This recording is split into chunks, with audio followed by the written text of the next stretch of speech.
So I'm pumped to do this because this is one of the things I'm passionate about. I'm actually kind of boring. There's really like 4 things I like talking about. I like talking about Bitcoin and finances. I like talking about sports and pickleball. I just love pickleball. I like talking about God, theology, eschatology, and I like talking about my family, right? So those are like, if it's outside of those 4 things, I'm kind of boring. But we're going to go ahead and talk about Bitcoin today. And please note, I'm not a financial advisor. It's one of the things that like I want to just like let you know that I am informed. I've spent a lot of time looking at these things, but I don't have certifications. I'm not official in any way. I mostly just want to share more of a way of thinking. I'm not going to actually tell you what to do. Kind of. I might kind of tell you what to do, but I don't really want to tell you what to do. I want you to think about this concept in a different way. So we'll just start with me talking about my family, because you have to listen to me for just a couple more minutes. So this is my family. This is my wife, Abby. We've been married for 7 years, 4 months, 3 weeks, and 2 days today. I think that's right. I have 3 boys. Tate is 4 years old. Jax is 2. And Hudson is 12 days old. Or no, it would be 14 days old today. 14 days. This is my first into the public, like foray in 2 weeks. So please be a little generous to me, because my life has been breastfeeding and diapers and running around with my kids and just trying to keep a small 5-pound human alive, right? So, but yeah, so these are my people, and I like showing them off because I love them dearly. But I also want to show you this picture because it does tie into what my general philosophy of what we're talking about is. Bitcoin and money in general, a lot of my financial decisions revolve around their future, right? So obviously we have to make present day decisions. What really drew me to Bitcoin was its long-term future potential. And so one of the things I like to say is I don't buy Bitcoin for my first name, I buy it for my last name, right? So what I'm doing is I'm investing in their future because I think they will truly be the beneficiaries of the action that I'm taking today, right? We're here to talk about Bitcoin, but I think it's important that we first talk about money. I know that might sound a little silly, but it's kind of like we've got a bunch of real estate type people in here.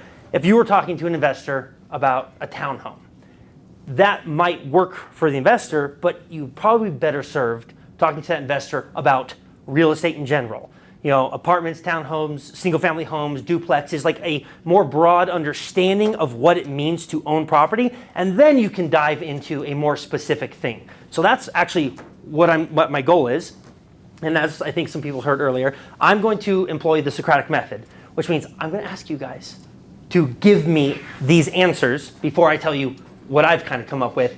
That way you guys, it's like the Socratic method basically allows you to be more engaged. It's not just me monologuing and talking fast and loud.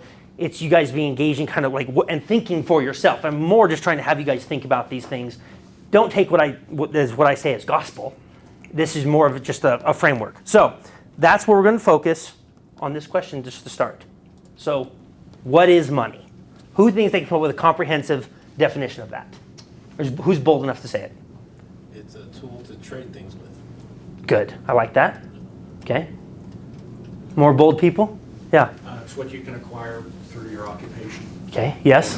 Good. Some other ways of acquiring. Good. Anybody else want to take a stab at it? Those are pretty good ones. It's Yeah. the promise between people that a certain currency has a certain value, and that for that certain value they can trade goods. That's great. Yep. Everyone's picking the correct elements. Yeah. It's a way to make more. Okay, you can make, you got to spend money to make money. We're all business people here, so that's a true statement. Okay, so the comprehensive definition that I came up with, which doesn't have to be right, is this. Money is a technology that exchanges, measures, and stores value. Right? So those are going to be the 4 kind of key things if you were to, what's one sentence, right? It is a technology. We did have to come up with money. It exchanges value, as you're bringing up with people. It measures it, so how much value am I giving? And it also stores it over a long period of time. If you're not going to spend your labor value, what are you going to do with it? You're going to hold on to it. So this is what I think is a really good comprehensive definition, and we're going to be referring to elements about this as we go. Now, why do I bring up technology to begin with? Okay, because in our ancestry in older times, in smaller economies, they had the barter system. right? I'm sure everyone's kind of understands what the barter system is, but I'll touch on it briefly. The idea would be there would be a guy who makes shoes. And in his community, there's a chicken farmer. This guy would give him shoes, and this guy would give him the chickens or the eggs. The reason the barter system doesn't work on scale is because this guy needs the chickens more often, presumably, than this guy needs the shoes, unless the shoes are really crappy, right? So this guy doesn't need his good and service as often. So in a small community, maybe like even in a family, this could work. But as our economy has scaled up to be a global entity, this is not effective. And Made chicken shoes. should have been chicken shoes, made little feathers, right? But you understand how that could break down pretty quickly, right? So we had to come up with currency, a form of money in which to do these exchanges. The most common one that we're all familiar with is gold, right? That's 5,000 years old, or depends how much you want to argue human history is, right? This is the most recognized, most widely used form of exchanging value, measuring value, and storing it. There's been other examples throughout history. There's been gems, there's been shells, beads. Scandinavia even had flowers in the 1600s. That was their form of currency. And then we, of course, have paper, right? Like that's what we're most familiar with in our society now. These are just historical things that people have used, the technologies that we've come up with to try and do the money thing, I guess. Now, of course, we have dollars. Dollars is the reserve currency of the world, right? So I think we all would understand what I mean by that. Other countries pretty much universally will accept our dollars. Now, I want to make one comment about how I view money. It's going to be kind of relevant as we go through, is this.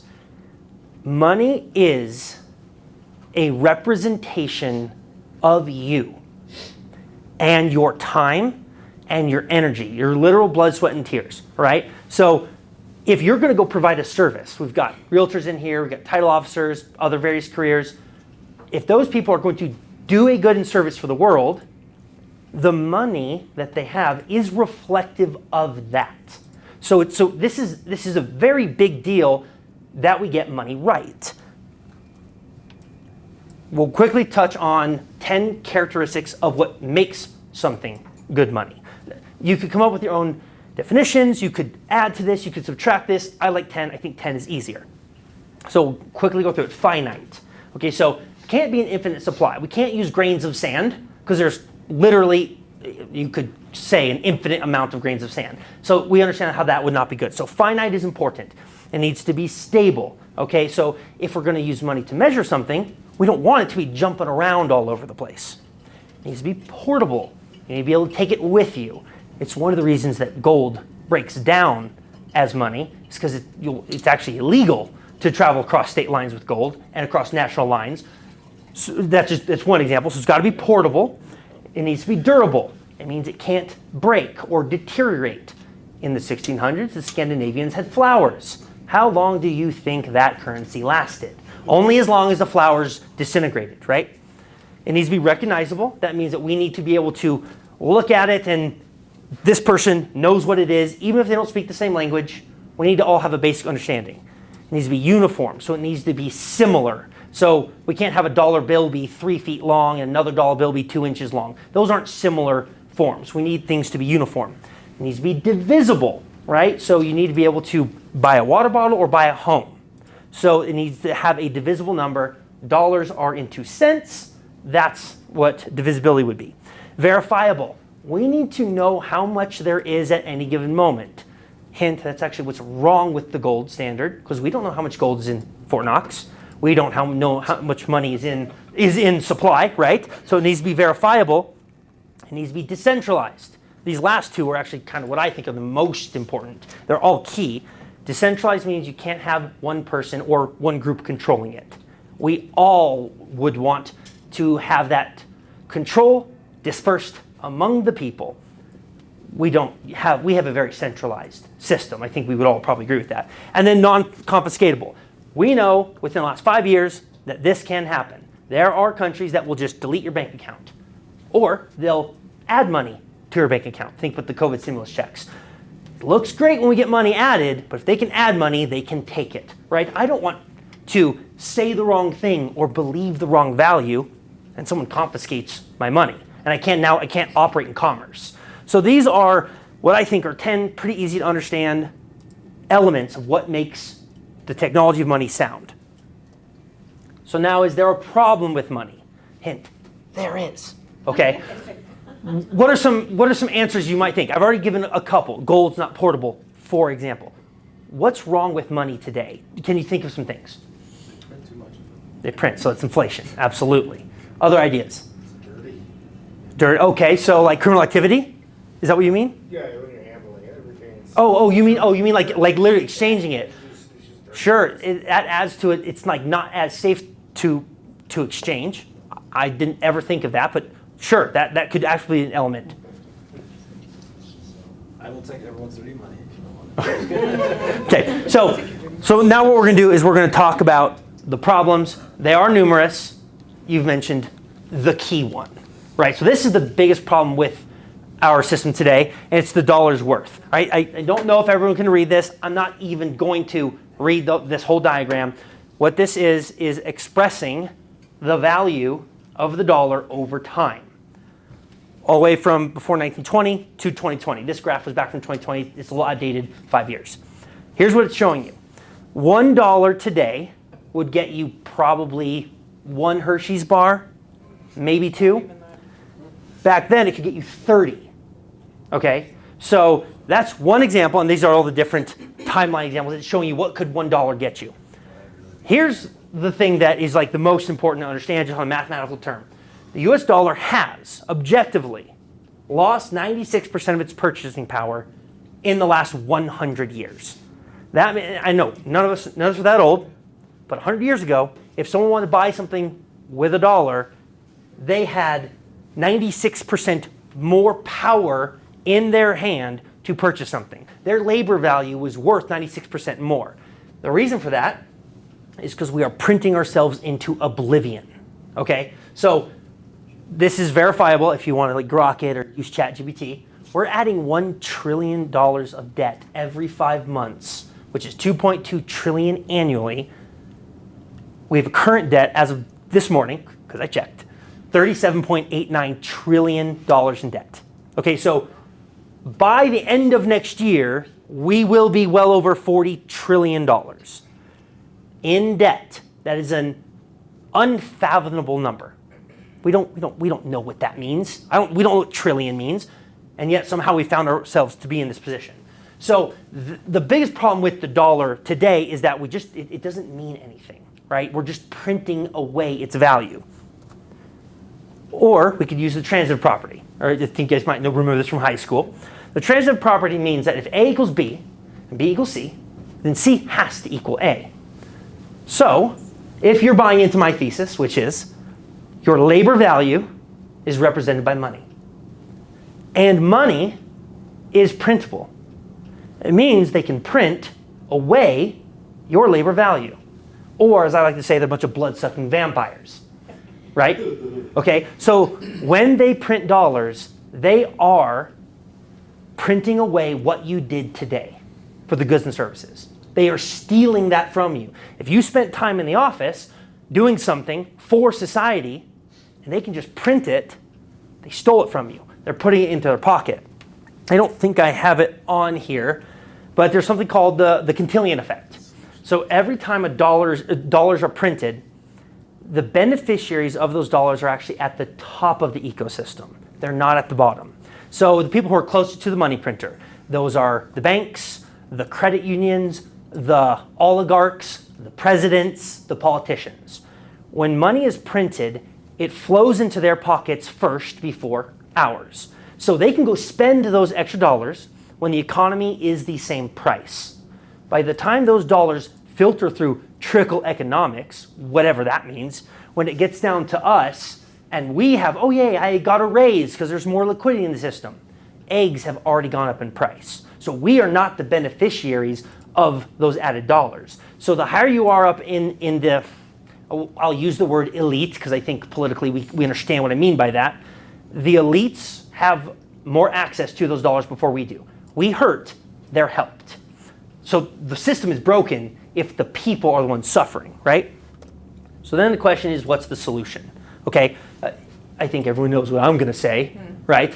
The solution is Bitcoin. Okay, so it's a very technical definition, but who wants to try, if you can define what Bitcoin is, or explain what Bitcoin is? And I don't, if you can't, it's okay. It's like hard for me to cover all the elements, but I'll give it my best shot. And it's this. So Bitcoin is a digital currency that the transactions are recorded on the blockchain, which is a digital ledger. Think like a money book, like this guy paid this guy. It's a digital ledger that houses that information, and Bitcoin is stored on that blockchain, and Bitcoin is systematically released into the ecosystem. Right now at 450 Bitcoin a day using cryptographic mining. So the supply is being delivered. There will only ever be 21 million Bitcoin. That's a hard cap written into the protocol that can't be changed. There's a divisible number. Remember, divisibility is important. The divisible number of a Bitcoin is a Satoshi. So one Bitcoin is equal to 100 million Satoshis. If there are 21 million Bitcoin, that means there will be 2.1 quadrillion Satoshis that will ever be. We have currently digitally mined through cryptographic math, about 19 million. So there's about 2 million to go.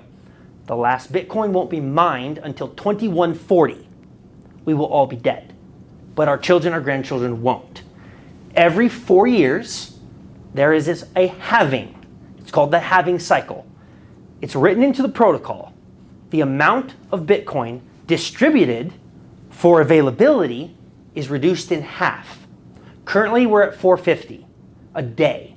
In 2028, that number will be reduced to 225, and then in 2032, that will be 112. Help, math? But you get what I'm trying to say. It's divided in half. What's going to end up happening, and what is happening right now, and I know I was talking to Rob earlier about price action in Bitcoin today. It's below 100,000 when we started this conversation. It's been as high as 130. If demand increases for a finite asset and its supply cannot increase, what increases? The value. If homes increase in price, what do? They build more homes. If gold goes up in price, what do? They mine more gold. If this remote is more valuable, what are they going to do? They're going to go produce more of these. There's really only two finite things in all of existence: Bitcoin and your life force. Those are the only two things. Everything else can be reproduced, recreated, copied, generated, including our dollars, including gold, all of these sort of assets. So when we are seeking the best asset in which to store our value, inevitably when people come to this conclusion, Bitcoin is the best way to do that. Is everybody tracking with me? Give me some thumbs up. I'm getting a lot of Zane's talking very technically. Beautiful. Questions? Yes, let's do it. Questions?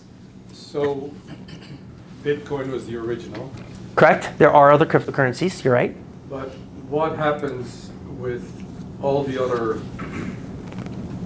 coins, I guess? Sure. Yeah. That are being put out by some people that are, like you said, Yeah. the higher end people, higher class and elite, whatever you want Yeah. to call it.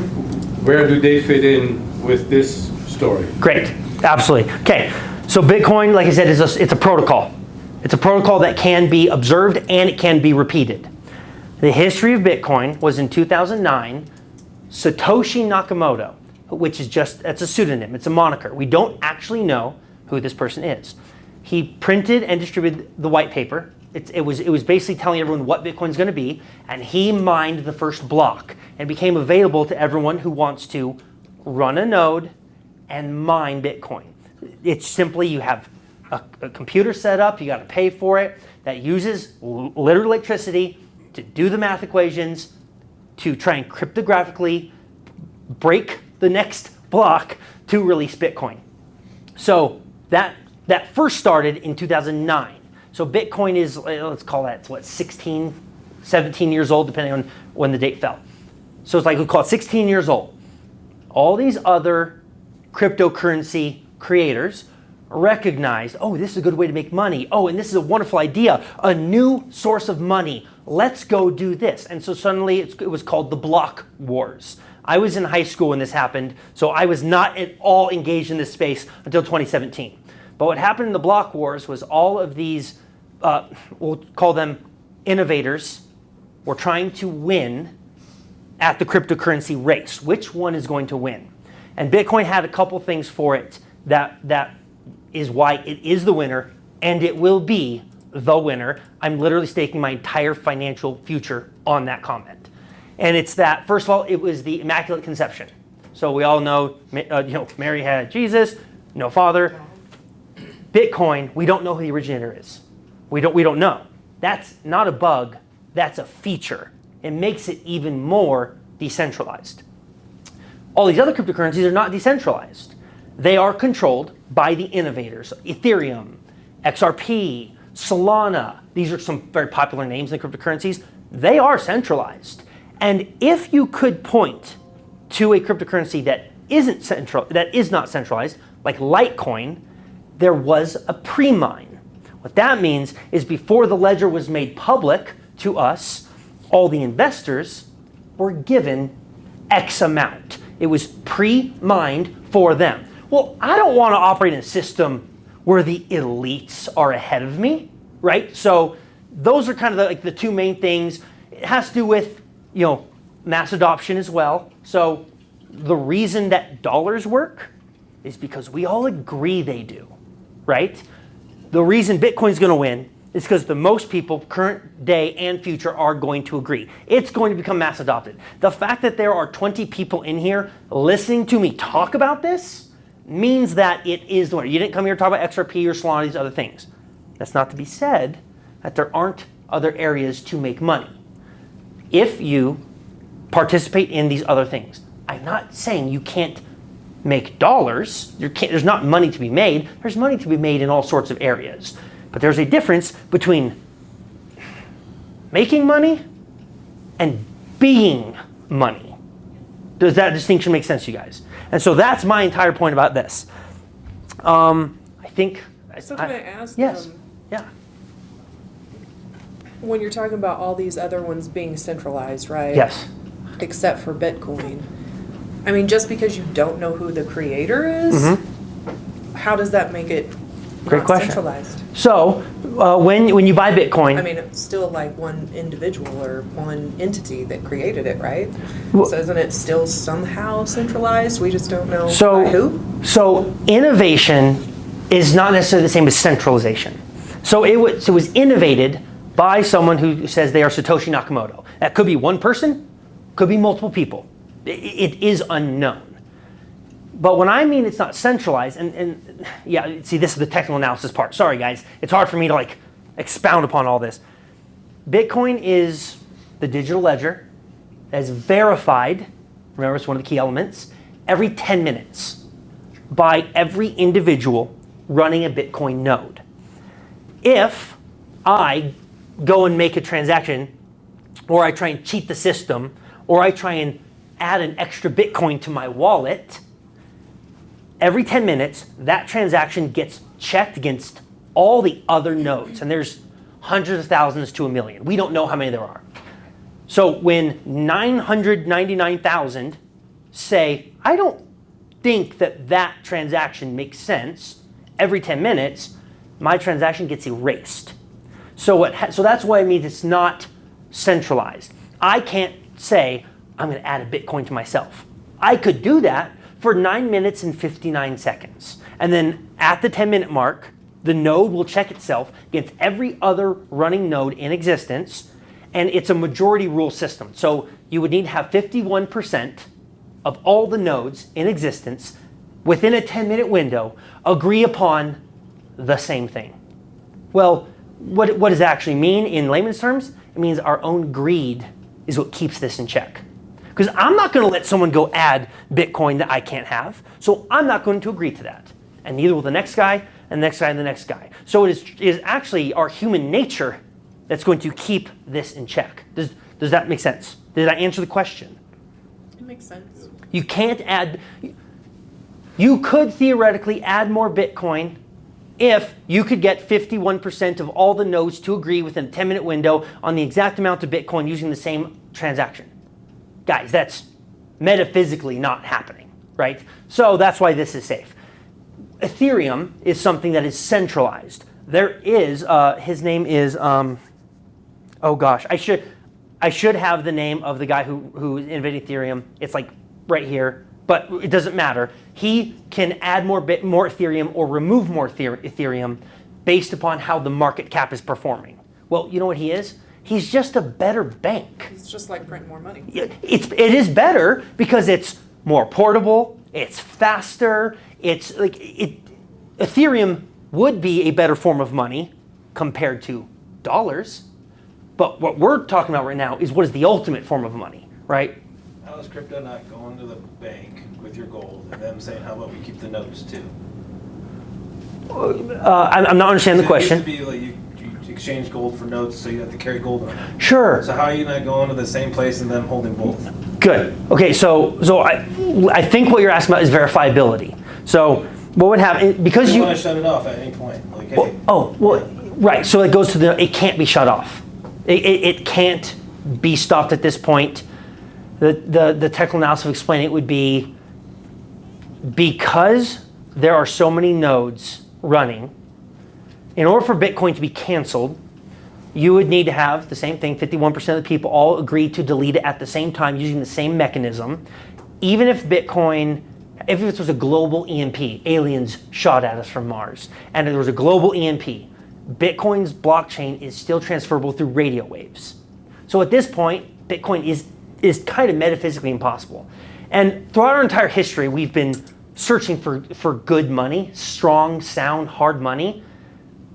Up until 2009, it wasn't possible for us to have the most perfect form of money. We are existing in a very, very rare time in human history. And I know I might sound like philosophical and even passionate about it, but what we're living through right now is very, very unusual from a statistical do perspective. you think that there's still going to be another form of currency alongside Bitcoin? So what you're asking about is like layer 1 versus layer 2. What the government takes to pay our taxes is what all that matters, right? So on a Bitcoin standard, taxes go away, right? Because the government can cancel me. They can't cancel my Bitcoin, right? The government can control me. They can't control the blockchain. So if you can't defeat something, what you're inevitably going to do is you're going to surrender to it and you're going to join it. That's why BlackRock, Fidelity, JP Morgan, President Trump has said, I want to have a strategic Bitcoin reserve. Those are not the actions of people who are fighting it. Those are the actions of people who are capitulating to it. Now, maybe this isn't what you're asking, but like a question of layer 1 versus layer 2. So you were bringing up gold would be, in your example, gold's the example of layer 1. I'm going to go give the bank my gold, and because it weighs 25 pounds, I don't want to carry it around. So what they did is they would give you these notes. They were originally called greenbacks, and then they became dollars later after the Bretton Woods Agreement after World War I. The same concept could exist for Bitcoin. Bitcoin is the money measurement tool, but you buy your Starbucks coffee with XRP, for example, because I know that's something Karen would maybe say, right? But the ultimate unit of account is Bitcoin. The transactional currency could be XRP. I'm making something up. I don't actually necessarily believe this. I'm trying to use your analogy. And the problem with that is, well, it's just a better form of fiat dollars. What's the first time we've ever done something where we don't exchange something for something? It's all, you can't see it. That's and so from a historical perspective, we did used to have the gold standard. Every dollar was backed by the gold that was held in Fort Knox. So maybe some historical context, let's see if I can do this. After World War I, they met in I think it was in New Jersey. It was called the Bretton Woods Agreements. All the major winners of World War I came together and said, what's our global currency going to be? This was devastating. All the economies of the world were ruined after World War I. So what everyone agreed to was they would all give the U.S. their gold, because the U.S. was the big winner of World War I. The U.S. is going to hold all the world's gold, pretty much 99% of the supply. And we're going to issue dollars based upon that gold. Well, what ends up happening over time is the US realizes they had more control than everybody else. So they printed more dollars, ghost dollars, that didn't relate to the actual backing entity. So it used to be $1 equaled one certain amount of an ounce of Bitcoin, of gold. That's not really what it is, but let's just, for the sake of the analogy, $1 equaled 1 ounce of gold. Well, when the US government is just printing dollars hands over fist and saying that, what they're doing is they've now started the rampant onset inflation that we feel today. And in fact, France recognized that we were doing this. France sent their warships over to the US after the first year, I believe it was, and said, give us our gold back. And we sent our ships right back into the Atlantic, and they met in the Atlantic, and we said, shoot your best shot. And what they turned around and left, right? So there was almost a World War II before World War II. And that's how we just got everybody's gold. And then 1972, Richard Nixon took us off the gold standard so that he could, I believe it was 1971, 72, so he took us off the gold standard so that we could print our way into a whole bunch of wars. Now that comment's a little bit political, but I think the global wars come to an end if they can't print and pay for it. Because how do you fund a war? You either print it or you tax us. And I'm pretty sure I didn't sign up for the Ukraine war. I don't want them taking my money. And I'm not saying that's a political statement. You don't have to agree with it. But I'm not sending my money over there. So how do they take it? They print it. It's still theft, but it's covert. It's still counterfeiting. Does everybody make sense of that? I do believe that global antagonism slows down dramatically on a Bitcoin standard. That's one of the many reasons. My like for it is not just the potential economic growth. It's the truth behind it. It's the human prosperity behind it. It's the anti-war element of it. Does that make sense? Now I'm getting pretty religious kind of on you guys, so just stay with me, right? Okay. So we talked about those, the characteristics of sound money. Well, this is just a graph showing you kind of what I mean by that, right? So scarcity. Well, I'm willing to say that gold is scarce. Technically, we do mine gold at 2% every year, which means every 35 years we've doubled the supply of gold. Yes, you can build more homes, as I've already said, but Bitcoin is scarce. Dollars are not scarce. That's why there's not a little check mark there. So when we talk about scarcity, unflatable, portable, durable, all the things that we've kind of been touching on, Bitcoin is the only one that satisfies all those things.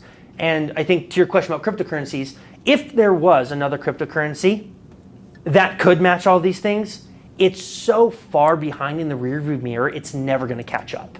There is an advantage to being first, right? I think we all would. If you start ahead, it's hard to be caught. Yes? So the uninflatable part. Yeah. How is it uninflatable when we value the Bitcoin on common currency or currencies, and therefore, if a product becomes more scarce, it becomes more expensive, and if a product becomes more available, it becomes less expensive. So how does that compute with being uninflatable? Because it will have an effect. Either way. Yeah, so I think you couldn't have led into my next slide even any better than that. Right? Okay. So here, what you just said is what we think is happening. Dollars are consistent, and Bitcoin is going up in value. Bitcoin is increasing in its value. That is not what's happening. Because Bitcoin is finite, and there will only ever be 21 million, albeit in the year 2140. We'll be dead, right? But there is a hard cap. Because that supply is finite, and as I expressed, realistically can't be added to, What is actually happening? Dollars are losing value in relation to Bitcoin. Remember what makes the very first question, what is money? Money is a technology that measures, exchanges, and stores. It measures. We measure everything based on dollars. Even I do it still because I operate in the current economy and I have to pay my mortgage and put gas in my car, right? Even I, in everything I'm telling you, I still find myself measuring my life in dollars because you have to. But that is not what's happening. This is what's happening. So, and yeah, we should photo. And so, when you find a way to wrap your head around this psyop, which is that dollars are consistent, you'll start measuring everything based on Bitcoin. Yes? So who created the cap and why won't it go above that? Satoshi Nakamoto, the innovator of the Bitcoin protocol, wrote into the protocol that there could only be 21 million Bitcoin ever, and that the divisible number, what's that? I have an answer for that. And and beneath that is 100 million Satoshis, and you can't add more to that supply without having 51% agreement. So it's a computer program that says we'll stop at this point. Yes, that is backed by cryptographic math. You would have a better chance of observing all the stars in existence than being able to break the block on your own. Just on a it's like, it's an unfathomable number. Why did he pick 21 million? It's a great question. Global wealth. Blackjack player. What's that? He's a blackjack. Blackjack player. Global wealth is estimated to be $500 trillion worth. We're talking everything. Homes, cars, art, bullets, money, gold, all assets summed together on planet Earth. The assumption, and realistically 500 trillion, we don't know what that means. $500 trillion of wealth on planet Earth.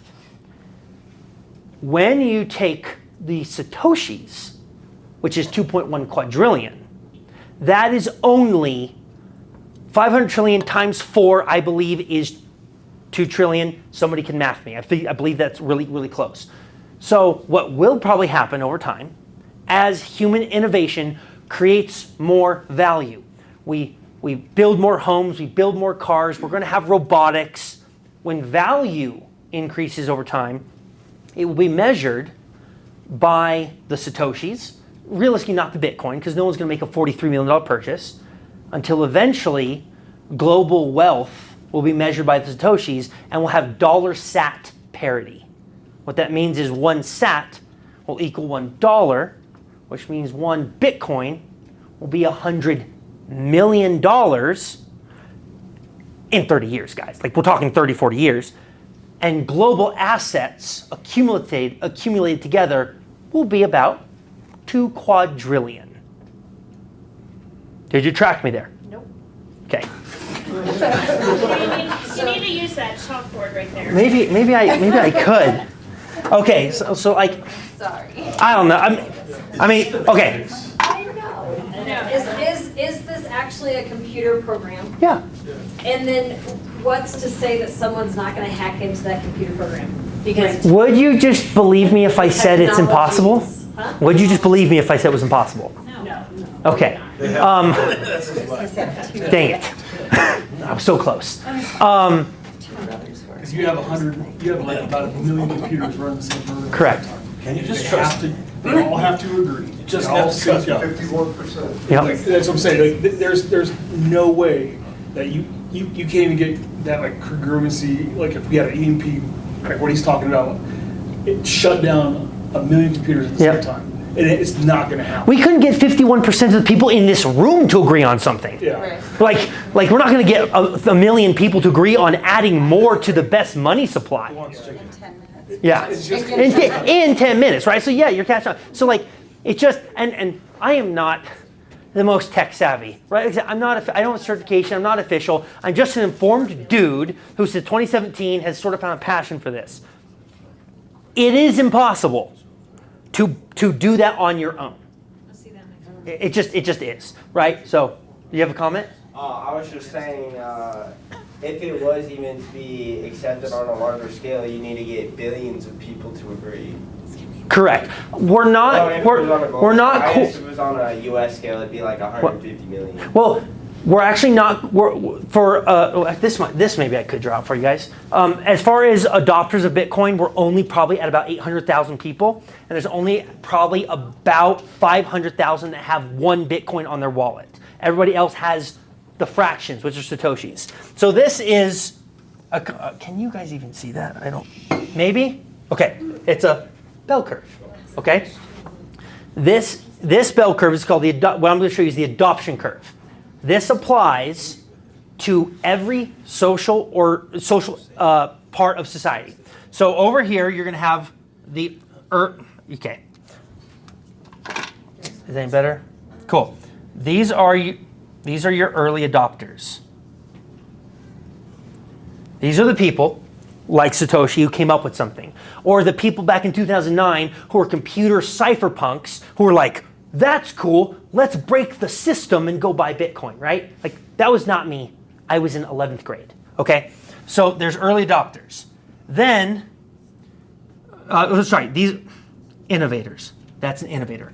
Then there's early adopters. That would presumably be the people in this room if you choose to buy any amount of Bitcoin. So early adopters aren't the people who came up with it, but they're smart enough to recognize what the people came up with did. Then when you come over to here, you have your early majority, you have your late majority, and over here you have your laggards. Forgive my terrible penmanship, I'm going fast. Okay, so you'll find this in every system that exists. Here's the example. Before I entered real estate, I was a sales manager at a Toyota dealership, right? And we instituted a new process. I could map for you all my colleagues on this bell curve. Who came up with it? It was our general manager. Who was an early adopter? I was in a leadership role. I kind of had to. That was me. Then I had my colleagues who were go-getters, wanted to make money, and they were agreeable, the early majority. Then I had the late majority, and those are the guys like, fine, if my buddy's going to do it, I might as well. And then you had your laggards. They were the people who had to adjust or else they were going to lose their job. This system applies to Bitcoin. We are probably somewhere in that zone right now.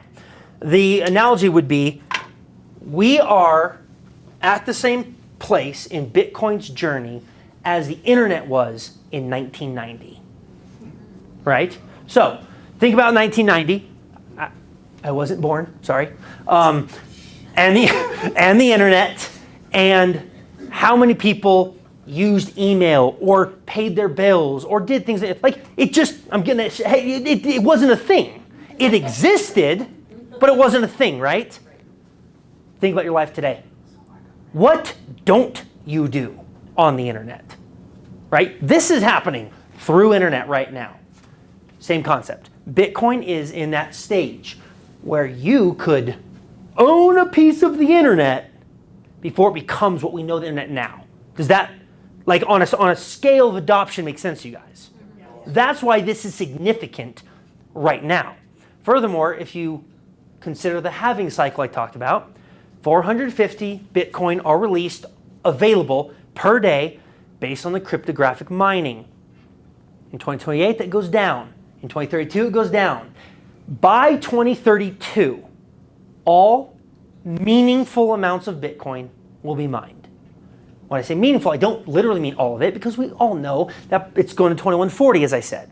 But when you keep dividing in half every 4 years, all the way out to 2140, someone has a cool image. I can only show so much on a presentation, right? And he breaks down, like, the last block will be it'll be like 0.801, right? It'll take an entire day to do that much Bitcoin. Think about what the price is going to be. And furthermore, I was kind of talking about global wealth. Maybe this will help you understand this. If there's 500, let's assume I'm right.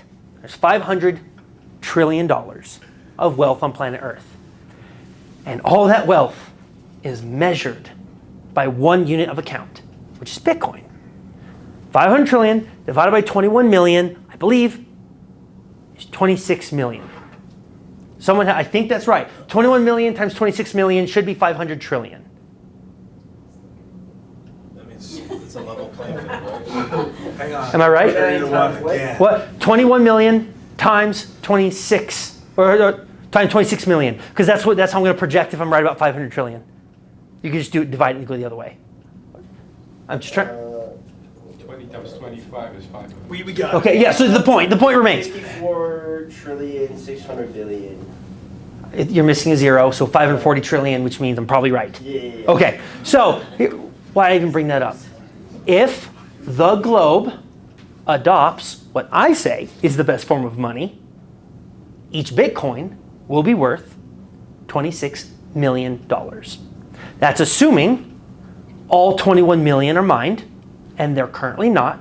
There's only 19 million supply.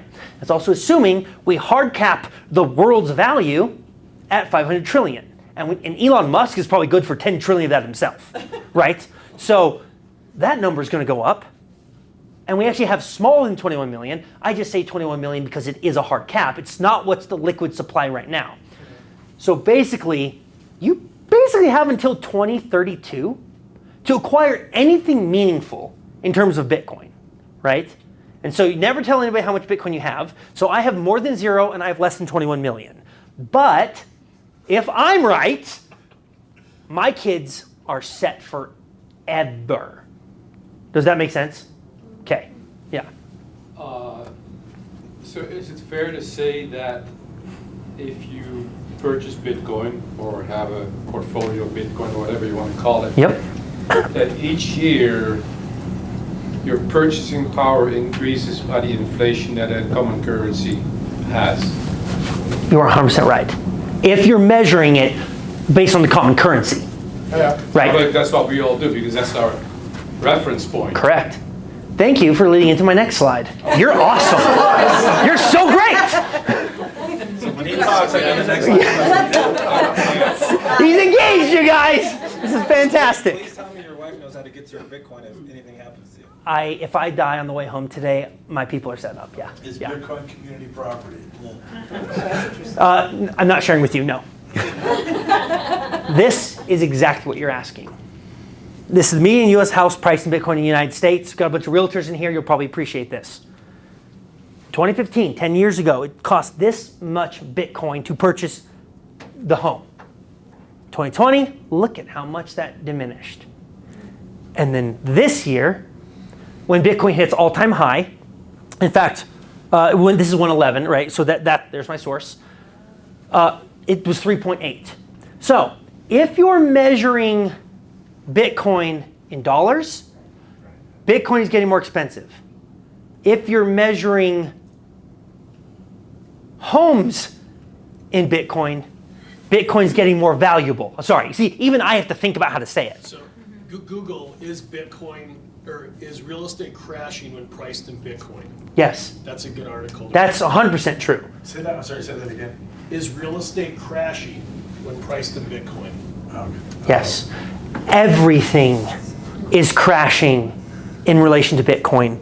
This green line could be cars, could be homes, could be beachfront property, could be anything you want it to be. Because how many truly finite things are there? I said earlier? Just Two. What are those two things? Bitcoin and you. Let's say you. Bitcoin and you. Those are the only finite things ever. So anything measured by Bitcoin is going down in value because Bitcoin is measuring all value. Does that make sense? So in 5 years, I don't know what the price of Bitcoin is going to be in 5 years. I'll tell you that I think that by 2032, it's going to be $10 million per coin. I do believe that. You don't have to. I might be wrong. And if I'm wrong by 50%, okay, in 2032, it's 5 million. Cool. I still won, right? Like, does that make sense? Like, it's not losing if I'm off by half. What happened? Oh, you suck when you lose like that. Yeah. Yeah. Does that make sense? I just what is coming is kind of, it is like historically changing, right? Cool. Everybody And I'm tracking? just being the devil's advocate Yeah. here. No, please. But what if that example never happens? What if? Well, what then if it'll be the only never one time it reaches a didn't. majority, right? What if? Well, What if okay. it never takes How could this off? fail? Gets All right, majority? sure. How could this fail? If the governments can stop it, if the elite recognize, oh shit, we're not going to be in power much longer. That time has already passed. I can tell you why. Because Larry Fink said in Davos, you should buy Bitcoin. It'll be $400,000 by the end of next year. That's the sinister guy with devil horns, okay? That's Larry Fink of BlackRock saying that. He's capitulated. He's in. His only goal is to get as much Bitcoin as he can. I thought he said, he's like, anybody that buys Bitcoin will be fired or terminated from it, and then it went down, and then he bought. That was JP Morgan. JP That was Way Jamie off. Dimon. Way off. But even So- Jamie Dimon, Yeah. who's been super anti-Bitcoin, he's JP Morgan's CEO, Yeah. just changed that next year, Q1, JP Morgan Chase will allow you to store and transact your Bitcoin with them. He bent the knee as bad as he was. Well, within 24 hours, he bought, Yeah. I don't know how many millions of dollars. Right. After he got it to go down, like, Yeah, half a well, percent. he's an example of the tomfoolery, Yeah. blood-sucking vampire, right? He's not for us, right? He's for him and his 10 elite buddies. Yeah. This system I'm talking about takes power from them and gives it back to the people. Philosophical? Yes. Religious sounding? Sure. I believe it. That's what I believe. And that's why I buy Bitcoin. I buy Bitcoin to opt out of the system. I still participate in this system because I have to. But I have all the money I can afford not to lose is in Bitcoin, if that makes sense. Cool. What's my next slide? I don't even remember. Oh, so here's how you can buy it, right? Let's talk about like the different ways of, sorry, I keep blocking you.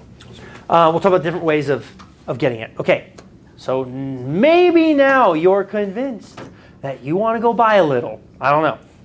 There's a couple different ways to do it. You can buy it on Strike. So first, hang on. What is the mechanism by which it's bought? When people mine Bitcoin, it goes into their wallet.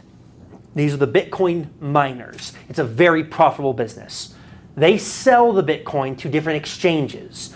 You've probably heard of Coinbase. You may have heard of Strike. You've probably heard of Binance, right? These names. These are exchanges. What they are is they are a bank of cryptocurrencies. They buy them from the miners and they sell them, which then drives the price up, right? Because we all kind of understand supply and demand. What that entails, with Strike, it's an exchange run by Jack Mallers. It's what I use. It's the only one I trust. IBIT would be BlackRock's. Fidelity has FBTC. Coinbase is the most probably widely recognized or widely recognized exchange, but there are other ones, right? If you buy Bitcoin, which is give them your dollars on the account you set up, they will then owe you Bitcoin. You do not own Bitcoin at that point. And this is a little bit Bitcoin maxi here. I'm a maximalist. And that's why I have cold storage in big orange letters. If you give someone your money and they go buy Bitcoin and they hold it in their bank, their vault for you, it's the same as what we used to do in the Wild Wild West. I gave you my gold, they gave you an IOU. Make no mistake, if you buy Bitcoin and you don't have any gold storage, it's just an IOU. Now, there are regulations, there are rules, there's a lot of checks and balances that would make you presume that Bitcoin would be safe. But do you guys remember what I said happened in 1972? What happened? The gold standard went away. We took gold from the people. We made it illegal. There was a point in history where it was illegal for us to have gold. So we've already confiscated the global unit of account once before. Why would it not happen again? That's my great fear. But I'm not trying to go all the way there, because here's the problem. If you buy it on one of these exchanges or banks, and even like Robinhood will let you buy Bitcoin on its platform, the best way to do it, that I think, is cold storage. What I mean by cold storage is this. The distinction between hot and cold. If something is hot, it's connected to the internet. My computer is hot. I don't want someone to hack my computer right now, But there is somebody on planet Earth that can, because I'm connected to the internet. This water bottle is cold storage. I don't care how good the best 100 hackers on planet Earth are. You can't hack the water bottle. That's not designed that way. That's what cold storage is designed to be. It's not connected to the internet unless you plug it in, and the moment you unplug it, it's now cold. So what I do is I buy Bitcoin on Strike, as I've told you, and then I transfer it from my Strike wallet to my, I like Trezor, there are other brands, to my Trezor wallet, and that Bitcoin is mine. It's on. Now, the Bitcoin is still on the blockchain, but the keys, can you all see this like crazy script? The keys to my Bitcoin are on my ledger, which means if I lost this device, my Bitcoin isn't lost, but it's basically impossible for me to retrieve without my seed phrase. And your seed phrase are 12 secret words that the device gives you that you write down and you should keep buried in the backyard. Let's just say, make that up, right? What's that? Not on your mattress because someone will find it there. Is that the person who had like 12 attempts to open up his wallet that couldn't open it? Sure. And now he's on his last attempt. There are lots of stories of people who have mismanaged this, which is why I would caution you if you did that. Because what that means is you are the sole custodian of your Bitcoin. So if you lose it, it's just on you. So this is just a physical, Think of it like a thumb like drive. a thumb drive. It's a thumb drive that stores the key to transact on your Bitcoin only when it's plugged in and you have set the conditions correctly. I mean, this thing is like triple factor authenticated, right? Like this is not going to get hacked unless you, like first you have to have your words, then you have to have your 12 words, then you have to plug that in, then you put your 8-digit code. You'll lose it before someone hacks. That's a fair comment. And that's actually the real danger. The real danger is not someone hacking this, it's you losing. So that's what I'm thinking, that's more dangerous, because I've lost I'll two put secrets. something somewhere. Yeah. So I can find it. So Yeah, Rob's, So well. If you own a suitcase with $200,000 in it, are you gonna forget where you put it? No. well, here lies the dilemma. So that we're bringing up. This is the Jeff. this is the dilemma. Do you fear yourself more than the government? No, that's the way. Do you fear yourself more than the government? I will tell you that I fear the government more than I fear my own responsibility. I'm not saying that I won't lose this. I just think there's a higher chance the government will confiscate my asset before I lose my asset. You might feel differently, and that is okay, which is why these other things exist. Well, I was looking for my keys as I drove to work. Put your seed phrase. Like, what if that's damaged? What? What if that's damaged? So if this gets damaged, that's why you would keep your seed phrase separately, right? So Or he you know who what I'm saying? had I'm thinking like you're thinking about the future, your kids, whatever. Okay, I Yeah, have that. yeah. Left it for my kids, but then So- technology has changed so much Yes, that that's yes. not even usable when they. it is highly likely that this method will be outdated at some point, but I'm going to see that coming, right? I'm gonna know where to put it. I'm gonna know who the trusted entities are, what the trusted technology is. This is going to be good for a while. I won't say this will be good in perpetuity. I just know that this is better than Coinbase having my money, in my viewpoint, based on my risk analysis and how I view the world, right? Would you say a lot of this is the reason why more people haven't adopted it yet? Because Correct. how hard it is? Absolutely. This is maybe one of the biggest reasons why. Because if I tell you there's no FDIC insurance on it, right? Someone might go, that's why my father-in-law won't do this, My brother-in-law right? is bullish on this, but my sister has no clue. So if he goes down, You do have to get people. So my twin brother knows my stuff and vice versa. And so ultimately you have to trust somebody. set up a trust. Right? Well, listen, when we drive home today, we trust everybody. Okay? So don't act like we don't, we practice trust in others all the time. Right? So I trust my brother if I die on the way home. and him similarly to me. But I don't trust all of you with my seed phrase, and that's appropriate, right? So you have to find what's best for you. And if you're going to look at me and say, you know what, that scares me, I don't want to do it, great. Buy Bitcoin on strike with as much money as you have that you can't afford to lose. That would be my non-official feedback. Cash App, you Right. don't Cash App. But the value Not a is Cash the App, same, yeah. Right? What's that? Yes. So if I have 10 sashimis or whatever, Here, let me help you out, Dave. I'm sorry, I didn't much. So There. I have 10 You guys can have all my Satoshis, Bitcoin, I just want to see. and a couple of Yeah. So if I have 10 in strike, 10 Yep. on my thumb drive, Yep. the value's the same. Correct. With one exception, transactional fees. So when you send something, there is it's called the UTXO. It's an untaxed transaction fee. So if you were to send Bitcoin to me, it has to go through the blockchain. Who's running the blockchain? The miners and the nodes. How are they making their business?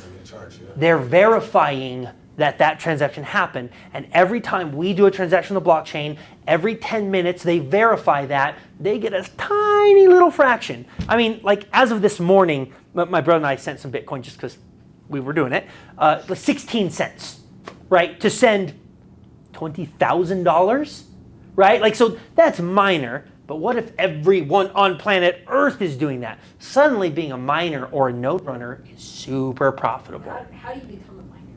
You have to buy the right equipment. That's a lot. So hang on, I wrote it down here. I haven't referred to this at all, which I'm actually proud of myself for. I could talk to you about how to do it.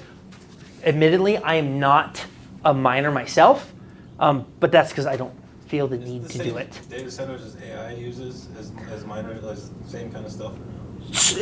Yes and no, it depends. So Iron, one of the companies that I invest in that isn't Bitcoin, and so yes, I haven't put all my financial eggs in just Bitcoin, by the way. I do have other positions. Iron is a Bitcoin energy mining company so they use the energy and the heat from the Bitcoin mining to develop like AI stuff. They would probably be embarrassed if that's what I described they do, but like that's what they kind of do, right? So there's all sorts of innovation. There's companies that are buying land just to build hundreds of thousands of nodes, right? There's people saying that they can feel these data centers, like they live close by them. Yeah. They're like going crazy. The energy output is tremendous. What was that, Iron? IREN. Yeah. 95% of the electricity is converted to heat. Yeah, right. And so I've seen that like people have like made up these things for like, I heat my house with my Bitcoin mining, right? So they like literally like it probably wouldn't like circulate well through but the amount of heat generated could. There's a lot of innovation. I don't have all the answers. I don't feel that conviction right now in my life to run a node. But it would cost me $500 to do it, That's right? partially why NVIDIA is so valuable, right? They have. So do you know why NVIDIA became profitable? Because of all this stuff. NVIDIA became profitable because they were a video game company that created the computer chips. And suddenly when AI came out, it was recognized that the same chips they make are the exact chips needed for AI video and image generation. So they had a business model that served this, and that business model turned into the chip company it is today. They didn't plan that. Sometimes you just get lucky. Yeah. And that's what happened with NVIDIA. And Right. the government gave them a lot of money. They've certainly been subsidized. That's a true statement, but it's because we're having an arms race of artificial intelligence, which is a completely different Didn't conversation. they make the graphic card that crypto uses too? For the ASIC machine. I would say I wouldn't doubt it. Like I don't run a node, so I don't necessarily know. Sure. The answer to the question is buy the equipment, set it up, run it continuously, and hopefully you get part of the block that's unlocked, and you'll get $1,000 in a week. Super loud too. Well, it's not convenient right now, that's for sure. Any more questions on this, right? Like, are you seeing the distinction of ownership and like the pros and cons and stuff like that? So basically, the con is, or for the strike, Yep. all that is. But the exchanges. If the government comes in and says you can't do this anymore. if the government comes in and says, hey, we're confiscating everything on your books.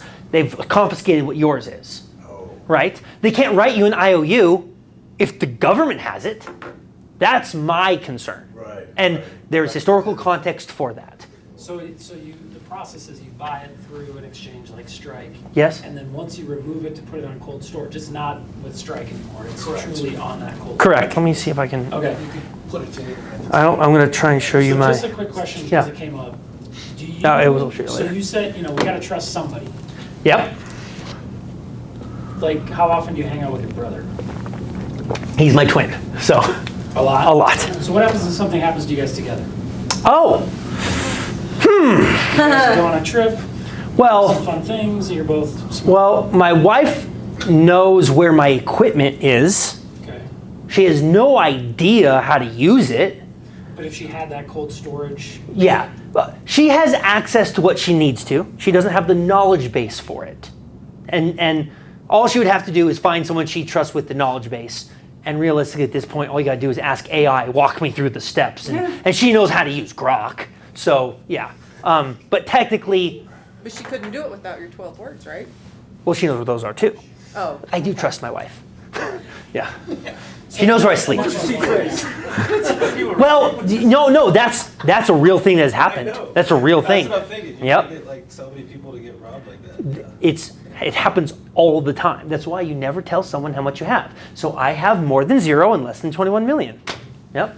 Okay. Yeah. So really cold storage, when the whole world is getting into Bitcoin, all these countries and all these governments and everybody's getting into Bitcoin, if I have cold storage, if our government says, hey, guess what, we're taking all your Bitcoin because they can go to Robinhood, which that's where I have some of my stuff. Sure. They just say, hey, Robinhood, send us all the Bitcoin, Yep. they take it all. So if I have cold storage, even if they confiscate everybody's Bitcoin, I Yeah. still have my cold storage for the world Yes. currency. Correct. But how do you do anything with it? Like, There if you as go. soon as you That's a try good to question. use it and do something with it, they're gonna confiscate it, Well, right? Well, do you think that?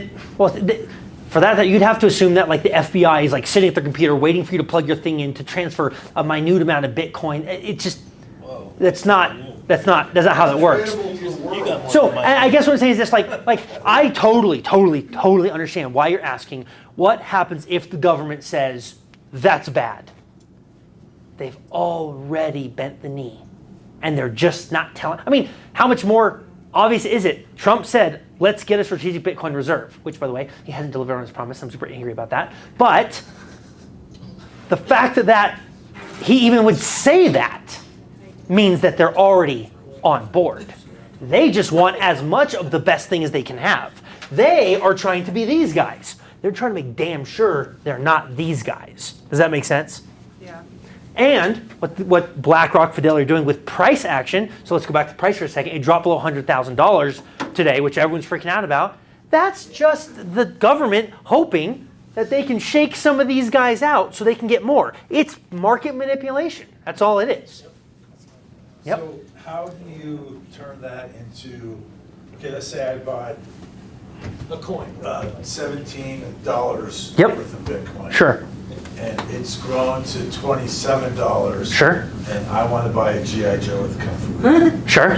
Yep. Well, how do I do that? Depends on what time in history we're in or what location on planet Earth we're in. So if you're talking about doing that tomorrow, you most likely, if you want to buy the G.I. Joe at Walmart, would need to sell your Bitcoin position into dollars and transfer those dollars into a bank account which you transacted in fiat currency with. If you are in El Salvador, you would directly transfer your Bitcoin to the merchant's Bitcoin.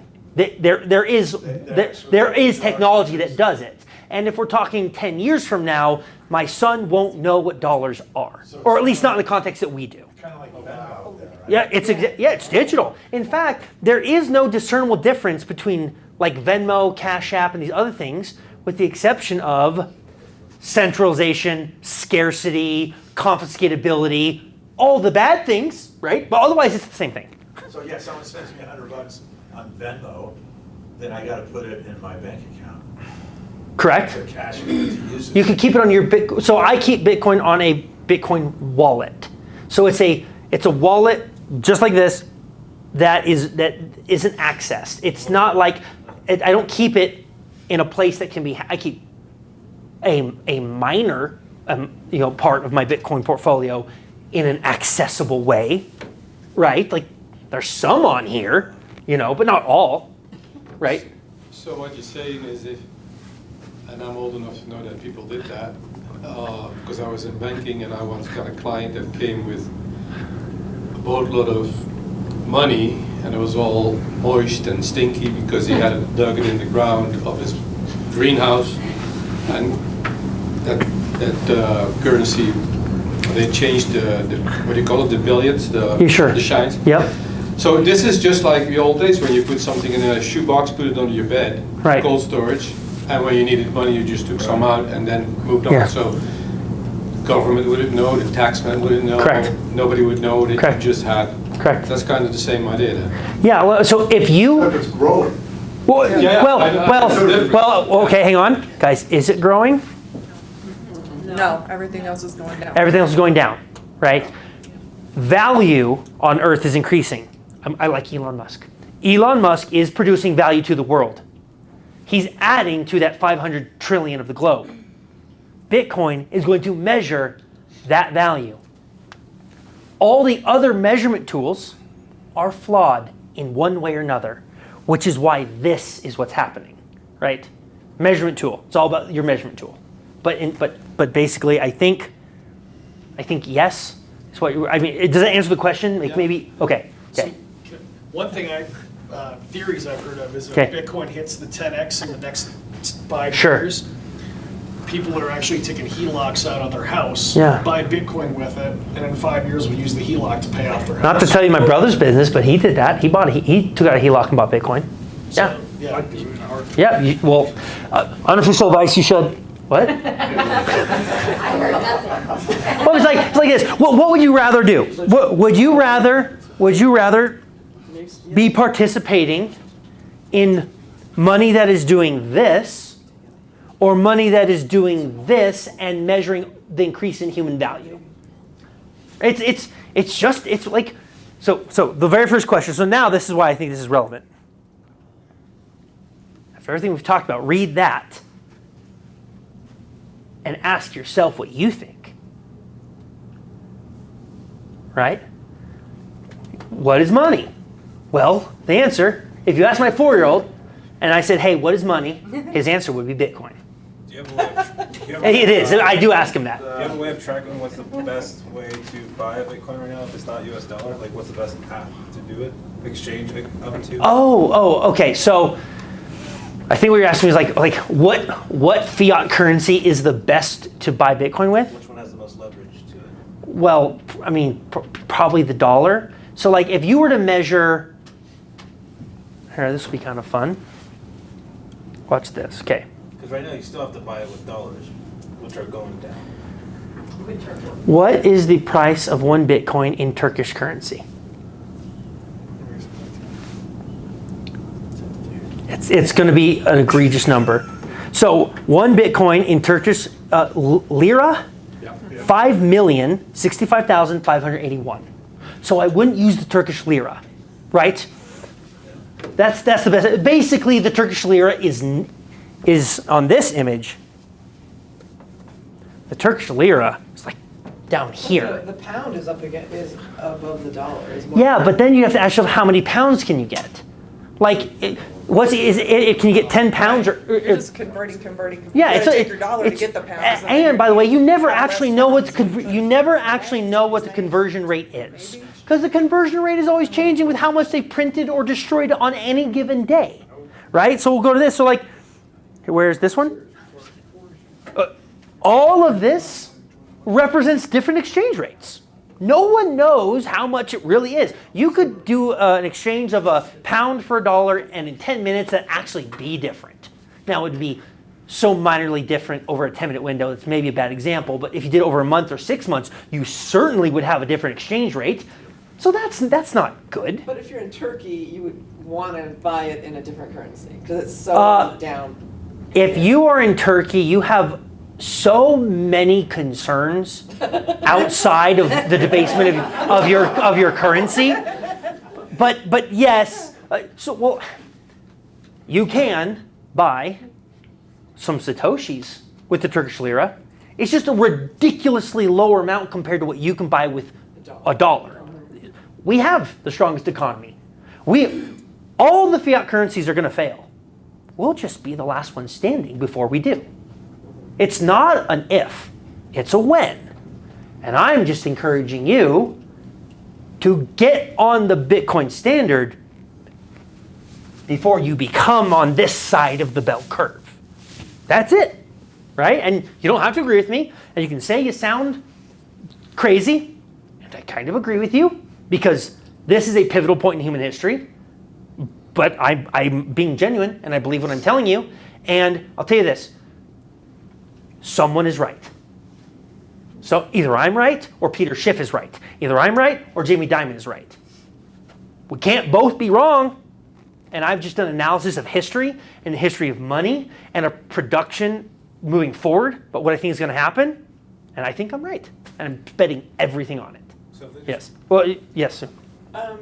You showed me that black card when you gave that talk at Acquire. You were showing me that card that you have. Oh, you're referring to my BlockFi credit card. Yeah. If you could kind of explain that, that would be. Okay, so they went under. They went bankrupt. Oh. What? Never mind. So this is an example of innovation failed because this company didn't understand what Bitcoin was. They were trying to operate on the Bitcoin standard using fiat currency. It was basically a credit card. They took money from investors and they operated like you would Visa, MasterCard, whatever. And instead of giving you dollar rewards, they would give you Bitcoin rewards. Yeah, but Gemini does it a little bit better. What BlockFi did was when they would give you the rewards, the IOUs, but what ended up happening was as Bitcoin's price went up and there was such a discrepancy in these currencies, when people said, hey, I want my credit card rewards back, they couldn't pay for it because the rewards ended up being worth more than the credit line itself, at least on a mass scale. And we all understand what the word rehypothecation is, right? You change your hypothesis. Who knows what that word means? Who knows what that word means? So rehypothecation. This is one of the huge problems with our dollars. So you might put $10 in the bank. Let's say Chase Bank, because we brought Jamie Dimon. Rehypothecating means they will lend out that same $10 in the US on average 9 times over. They lend your dollar 9 times. So the mortgage that I took out doesn't exist. It's not there because 8 other people on average are sharing that same amount. If you remember the story from Wonderful Life, when he's like, I have $2 left. That's because his bank didn't go insolvent because he had the money. So when you put your money in a bank, let's talk about this. It isn't a bank. It's not your money. And it isn't there. Okay? It's not a bank, it's a credit line. It's not money, it's fiat. And it isn't there because it's in 8 other people's portfolios. Banks aren't banks. Banks are credit creators. Banks are why this has happened. You heard that thing about the central bank in Sweden that like they can print money whatever, or they can do whatever they want whenever they want. Like I forget what it's called. The bank in Sweden. Well, there is the Bank of Switzerland is probably what you're referring to, and they have a whole different set of rules that all the elites go to because the elites knew that there was something wrong with fiat currency. They found the best solution, which was privatized banking in a country that doesn't have many regulations, if any at all, when it comes to finance. So they had an advantage. But why should any of us know about that? Because we're busy selling homes, writing title work. I'm sure there's other careers in here. You don't have time to be a finance expert. I have found myself in a place in my life where I am fortunate that I've developed this knowledge over time. Why should a nurse, a firefighter, a teacher, a realtor, why should these people be historians on the debasement of our money? You're worried about serving people. Bitcoin fixes that. You don't have to worry about the money anymore. You just have to go buy some and put it away. And when you want to buy a house, you go pull some of it out. And human innovation will drive the value you hold better, not make it go worse. Does that make sense? When you talked to us, you were also talking about, wasn't investing in the Bitcoin itself, and I don't know if it was one of these mining companies or what, but you were talking about investing in them and getting dividends. Okay. So now we're moving away from Bitcoin, and I'm not recommending I'm really not recommending what I'm about to tell you. So my story there is in April, I got fired from the dealership because I was a Christian. That's the one sentence. There's obviously a little bit more to the story. So I lost my job and I needed to provide for my family. And so what I did was I took lines of credit and equity I had, rolled it into income funds, which will do the call options markets. I use Robinhood, and they will give me dividends based on the profit they make. What you're thinking about when I say it's Bitcoin is an asset that we've talked about that strategy buys. That's MSTR. Michael Saylor, he's probably like the greatest orange pillar of all time. Right? By orange pill, you guys remember the scene from The Matrix where Morpheus goes, the red pill or the blue pill? One is truth, one is the lie. So orange pilling is what people say when they tell them the truth of Bitcoin. So I'm orange pilling you all right now and you don't even know it. And I completely forgot why I brought that up. Help, what was I talking about? MSTR. Oh, MSTR, thank you, God. Michael Saylor he's changing finance. I mean, now we're really going down. Like, I spend too much time on X, you guys. Strategy is a company that buys Bitcoin on their treasury. They are valuable, not just because they offer goods and services and software, because they also hold a crap ton of Bitcoin, like 640,000 Bitcoin. It's 3% of the moving supply right now. MSTY is the Yield Max Option ETF Income Fund that I give dollars to. They take my dollars, they go do the options market, they take 1% and give me the profits that they make. So I have shares, I have dollars, and they're giving me income. Sometimes they do well and sometimes they don't. Both Rob and I think you're down, Scott, you're down too. The portfolio has not been great in the last 6 months. I'm down $130,000. So I don't suggest that. Yeah. But that is what, so it's like once you understand Bitcoin, you can understand how to play the rest of the system. Does that kind of make sense? So I don't view it as I don't even view it as usury. I'm just taking back what's mine already. They've already stolen so much of my life force. I'm in a mad scramble to grab as much as I can. And the reason I'm here talking to you is because I love you guys. And I want you to see the same thing, and I want you to have back what is yours too. Does that kind of make sense? And I can't get everyone's back at the same rate as I am. There's people who've acquired a lot, and there's people who acquire less. It's just it's a zero-sum game. But you're more informed than probably 99% of the planet just because you've listened to me monologue for an hour and a half. So I have a question that may make me look like a simpleton, which wouldn't be a lie. So what's the difference in investing X amount of dollars in Bitcoin versus X amount of dollars in Google or Apple or... Cool, great question. Yeah. Whatever. Well, do you mean what's the difference in terms of rate of return or in terms of ownership of something? Because, okay, maybe I'll just answer all my own questions. Yeah. Remember, simpleton. It's a good place to start. Bitcoin is different from Google and Amazon and Nvidia because Bitcoin is money and those are companies. They have value. It is valuable to own a piece of Elon Musk's intellectual property. There is real value there. But it isn't money, it's value. Bitcoin is measuring that value in terms of rate of return. There's something in finance called the hurdle rate. What is the standard by which you are measuring how good you're jumping over the hurdle? It used to be the QQQ. So that was just like the S&P 500, right? If you can beat the QQQ, you're killing it. If you're doing less than the QQQ, you might need to pivot.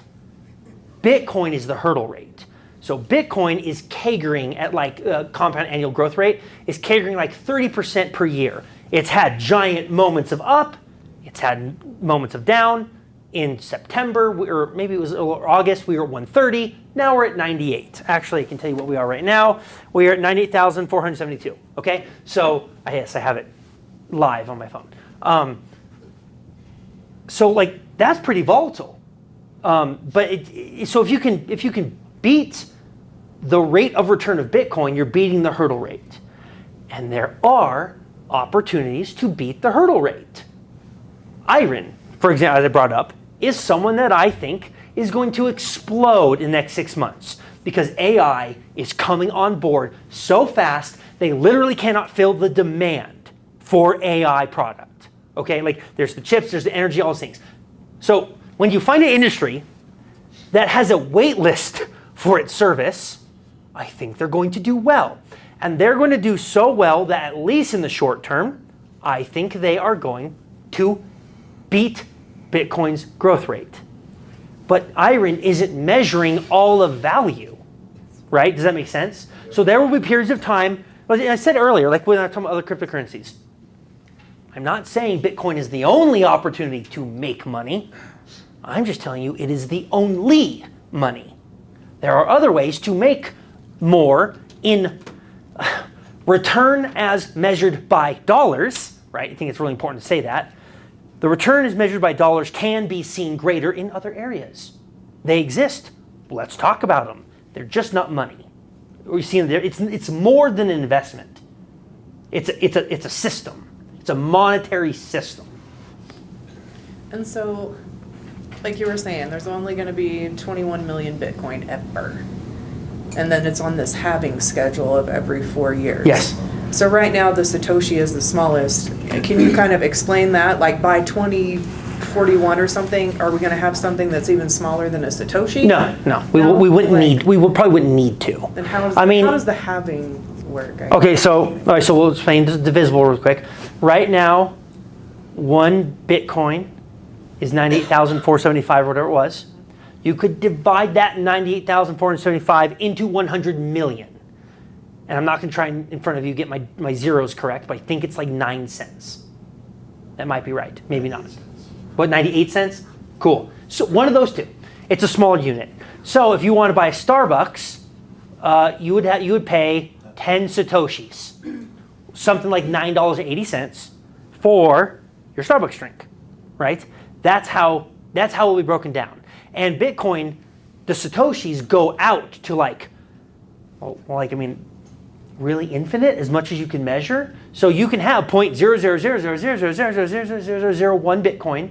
Actually, probably couldn't have that much because it's not high enough yet. But there is a point in which you would say, I have 1 penny of Bitcoin. That is a measurable amount in Satoshis. Does that make sense? Okay. Yeah. It is measurable. You just got to keep moving your decimal number. So that halving is it's basically just moving that decimal.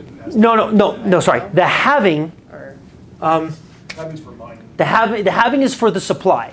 So, all right, I will just try and draw. We'll see if this is successful, guys. Just bear with me. Okay. So this is 0. This is 21 million. We are somewhere right here at 19 million. Every day, 450 blocks are unlocked, or 450 Bitcoin per day that are available that go to the miners. So you got to recognize if there's 100,000 miners, they're all competing for 450 Bitcoin per day. That means you go many days non-profitable, and then on day 382, you get your Bitcoin, and it was all worth it, right? Like real estate. That's funny. That's hilarious. Fit right in.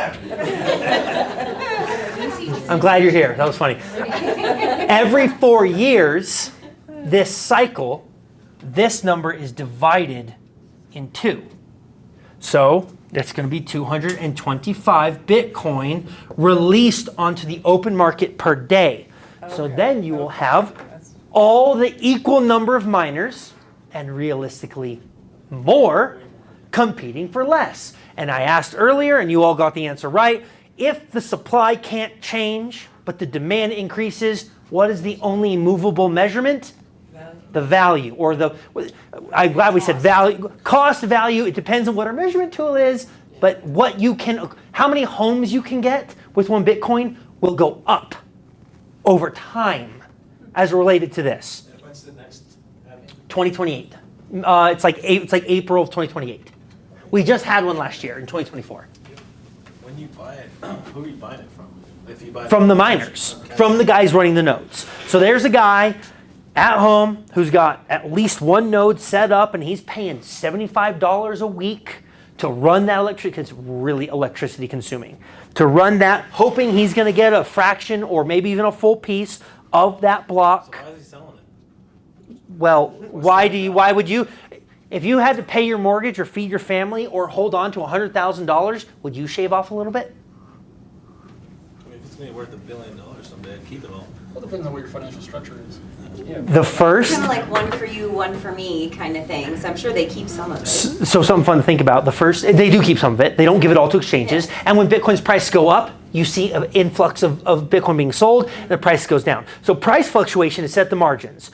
How much I'm willing to pay for it and how much I'm willing to sell it for. That's what price is. And we all understand supply and demand. We're all, I think, in some real estate capacity. We all understand that concept. So the first transaction that was publicly recorded for Bitcoin was someone bought a piece of pizza, or a large pizza for 10 Bitcoin. That's $1 million piece of pizza in today's currency. Now that was back in 2010. Nobody reasonably knew that Bitcoin at $1 was going to go to 100,000. Would you all think that's absurd? $1 to 100,000? What about 100,000, 10 million? Does that sound absurd too? Because mathematically, it's not too dissimilar, right? So that's the point I'm trying to make. We don't know where this is going to go. You have to make some assumptions. We're not going to blow ourselves up with nukes. We're going to continue to innovate, and you're going to need to transact your labor value in the future. If you think all three of those things are true, then you should buy Bitcoin. Wow. So 2032, there's going to be 112 nodes on the market. Per day. There'll be 112 and a half Bitcoin released in the market per day.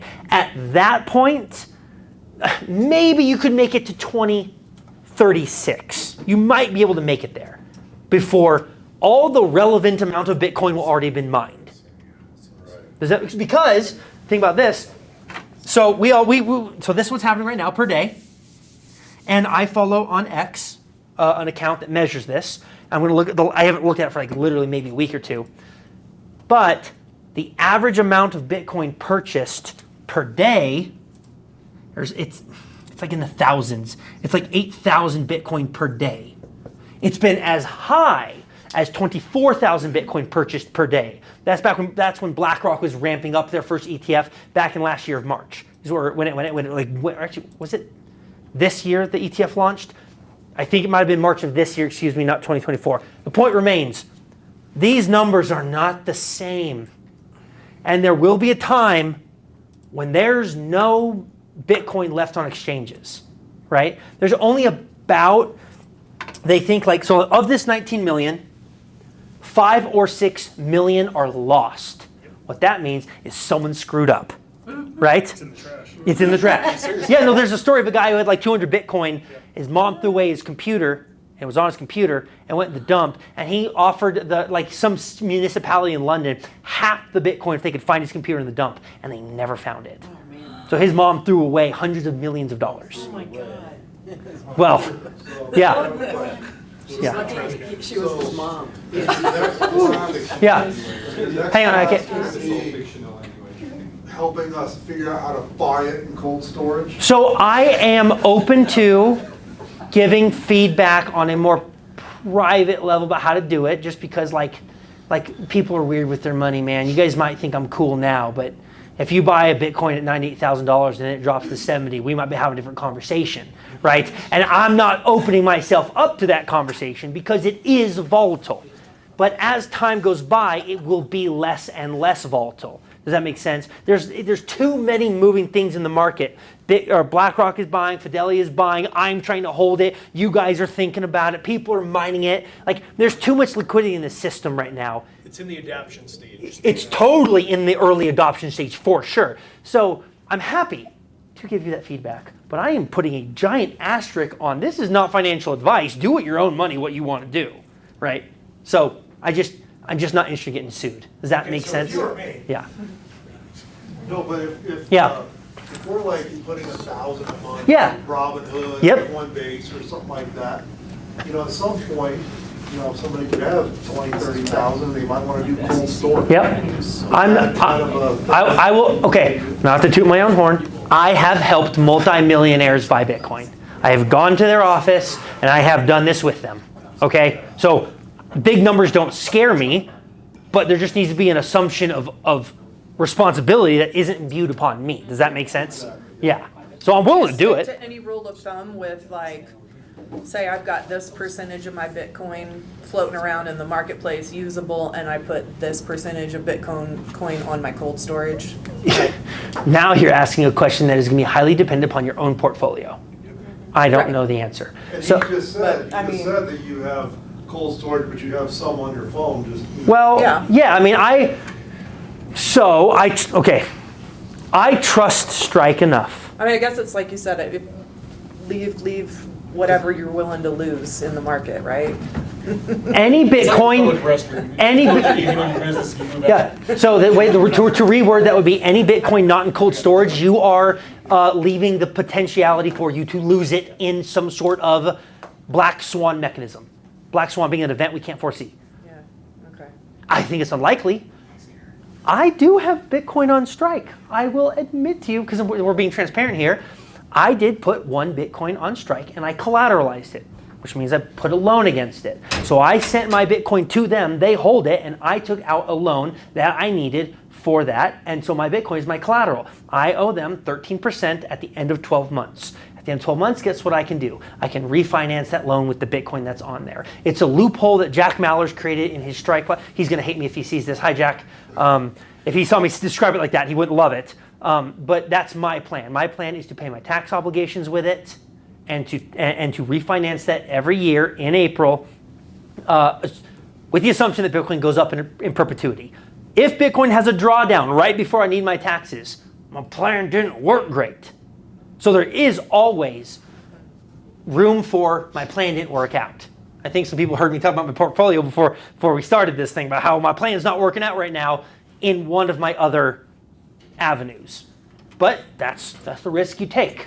If you're not willing to spend money, you won't make any money. Yeah, I would just say, there's a lot of ETFs that hold Bitcoin. Those can create more shares, devalue it. So if you're really gonna... So that's called paper Bitcoin. So you're making a good point too. Let's talk about that. So let's say you did IBIT and you bought, you sent BlackRock your money and they bought Bitcoin. There is the fear of rehypothecation of that. Like you send money and I send money and then they say, yeah, you both have a Bitcoin. I don't think that's likely because it's so heavily regulated by the SEC, the Security Exchange Committee. I don't think that would happen. But has the SEC always been in the favor of the common man? No. So once again, you're putting your trust, like I'm trying to remember, we exercise trust in others all the time. It sounds like the only way this money works is between you and I. It is meant to be a It is meant to be a peer-to-peer system. This is not meant to be government money. That's correct. But we can also assume the government is going to have some, and the government might pay their contractors to pay their military at some point. It is meant to be money.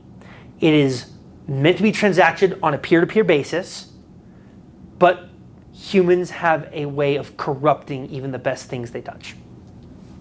Is the blockchains they're talking about putting like title stuff on the same as this? So now you're talking about Bitcoin Core versus Bitcoin Knots.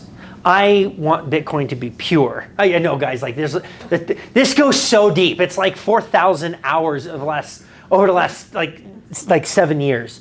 I don't want other crap on the Bitcoin blockchain. People have talked about adding voting to the blockchain, your ID to the blockchain, because you could technically use the network as storage of information. It's a monetary system. It's not a library. And so there's actually currently happening right now a debate between Bitcoin Knots and Bitcoin Core. I don't think I could explain it any more than I already have, but I am a Puritan in the fact that I just want it to be a monetary system. I don't want the other crap on there. There are people, and their intentions are pure, that they would want it to be a library. And there is a use case for it, but I don't think it's Bitcoin. I think it's maybe the other cryptocurrencies that are out there. Is it XRP, like how the government's going to transfer monies? XRP is,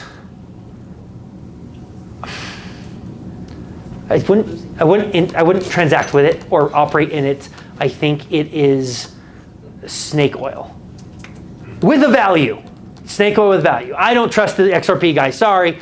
I know. Listen, I'm not trying to attack you. I'm just saying that, like, I see things going badly with that. Yeah. The government rarely touches things and makes it better. I think we would agree with that sentence. Yeah. Well, it could be a look over here thing too. What's that? It could be a look over here thing too, right? Sure. Oh yeah. I mean, there's all sorts of things. Well, here's what we should do. The U.S. government should sell its entire gold supply, tank the gold supply, hurt the BRICS nations, buy Bitcoin with the gold. There. Problem solved. President Trump, I hope you heard that. Yeah. So, God forbid, but what if there's a major war breaking out? Yep. Like we had in 4045 or 1418 and stuff like that. What would that do? Could that wipe out that monetary system that we've been discussing for the last hour? Bitcoin as a monetary system, meaning it's a decentralized ledger run by nodes, cannot be stopped. You could hurt enough people in a country to destroy their economy to where they could not reasonably or safely interact with each other. Think like, I don't know, like let's say we all had to be in bread lines or something, right? Like, I mean, like that's an economic disaster that like is sort of separate, but it doesn't break Bitcoin as so Bitcoin as a protocol is invincible. Its use case in our daily life is super dependent upon what we're going through. So I'll tell you this, if the zombies are attacking, I'm a little more interested in guns and bullets than I am Bitcoin, right? Like that's a fictitious example, but if the bombs start dropping and we're got nuclear war, it doesn't do anything to Bitcoin except redirect my attention, right? Does that kind of make sense? The protocol is, at this point, taking on a life of its own. It can't be stopped. But I can be stopped. I can be distracted. Yeah. And if they print more money, you're going to see that even go faster. Yeah. Yes. You know, and that's where. Right. Yeah, because This doesn't happen. the reason this happens, I'm glad you actually, what am I doing here? I mean, which historically is right there. I'm glad you said that because this is true. Bitcoin is like a black hole. It absorbs liquidity. Liquidity is just like dollars in circulation. The more dollars they print, the more liquid there is. Bitcoin absorbs all of that. It either absorbs it directly by us buying it, or it absorbs it by it being measured in the value of other things. Bitcoin is the ultimate black hole. So he's right. The faster they print the dollar, it's either the faster Bitcoin goes up or the worse your dollar gets. And my suggestion is that you get onto a Bitcoin standard before this plummets through the floor, or at least to some extent. I'm not saying you have to do a full shift. On Strike, you can pay your mortgage through Bitcoin. They liquidate, they sell the Bitcoin and send it to the place. You can use them. I'm not even at that point yet because it's just not convenient for me. So Grant Cardone just sold his $40 million property for 400 Bitcoin. So yeah, you could absolutely do it as long as if a buyer is willing to take it, right? And he's no more, and Grant Cardone no mortgage on it. With Karen. Yeah, that's what. I don't know. I just don't. Title companies. That's what I was trying to get at. I was trying to give you Oh, really? softball. Oh, you're giving me so listen. Anyone can sell their home for anything they want as long as they don't have the mortgage on it, right? So he owned his. Well, I mean, maybe that was a bit of a hyperbolic statement, but you can certainly buy a $40 million mansion for 400 Bitcoin Grant Cardone accepted it, and the buyer accepted it. So like, it was a mutually agreed upon transaction. We had that happen recently where someone, since we don't accept, crypto directly because of the volatility for it right now, but we had them they went through whatever exchange that they were using, they sold whatever they needed to sell for the price of the home, and then the bank wires us directly the funds. Yeah. So it happens just like any other transaction, it's super easy. So you were saying, if I understood you correctly, and I'm not, that's why I'm asking that. Sure. So if you buy Bitcoin or parts or whatever, you basically taking money out of circulation. Yeah, you could absolutely, you're taking fiat dollars and putting it into the market cap of Bitcoin. That's correct. So that could boost the value of that currency then. Okay, so that's called, that would be deflation is what you mean. If I put $1 million in Bitcoin and that gets taken out of the money supply dollars, that would mean an increase in the value of the dollar.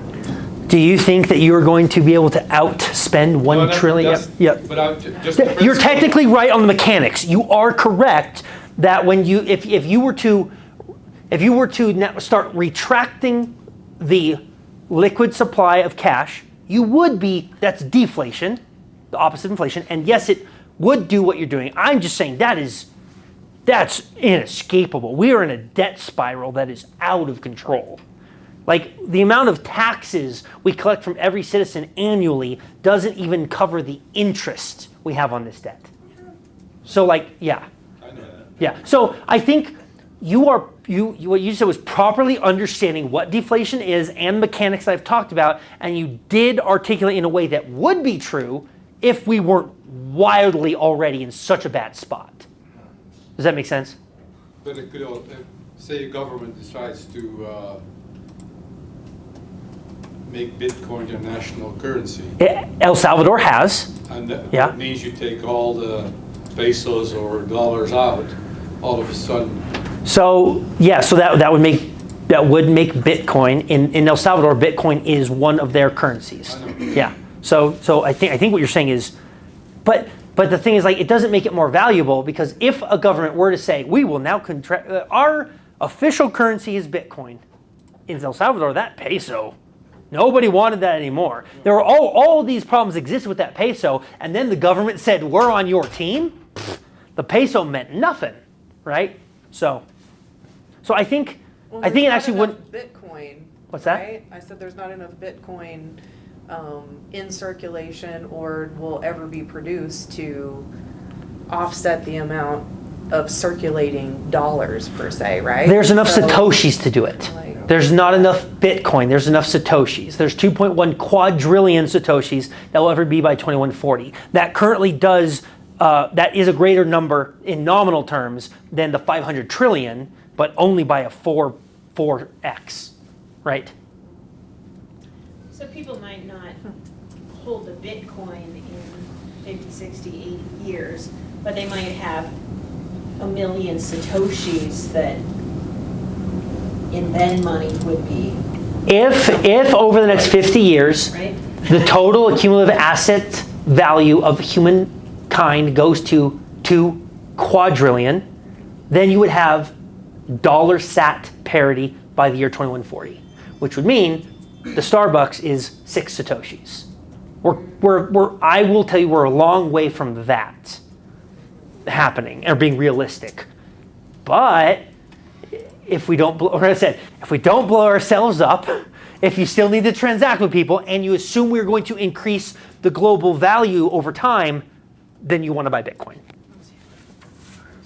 Thank you.